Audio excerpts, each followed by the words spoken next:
Hello అండి, అందరికీ నమస్కారం.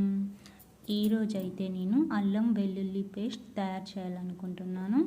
దానికోసం నేను 2 కిలోల వరకు అల్లం వెల్లుల్లి తీసుకున్నాను. ఈ 2 కేజీల అల్లం వెల్లుల్లిని నేను 150 రూపీస్కి తీసుకున్నాను. మార్కెట్లో మనకి అల్లం వెల్లుల్లి పేస్ట్ దొరుకుతుంది, కానీ ఇలా ఇంట్లోనే సొంతంగా అల్లం వెల్లుల్లి పేస్ట్ తయారు చేసుకుంటే ఆరోగ్యానికి ఎంతో మంచిది.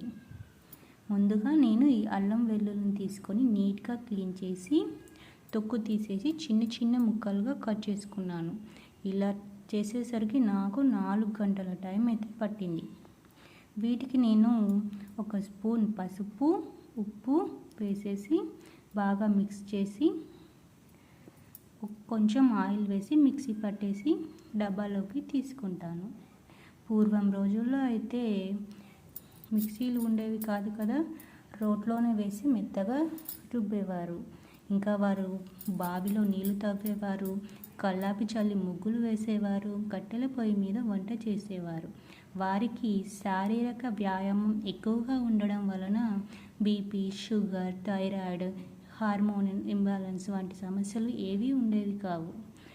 అందుకే మనం ఈ రోజుల్లో ఎంత బిజీగా ఉన్నా రోజు 1 గంట నడవడం మన ఆరోగ్యానికి ఎంతో మంచిది.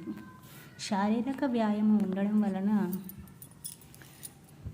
మనకు బీపీ, షుగర్, కొలెస్ట్రాల్ వంటి సమస్యలు అంతగా ఉండవు.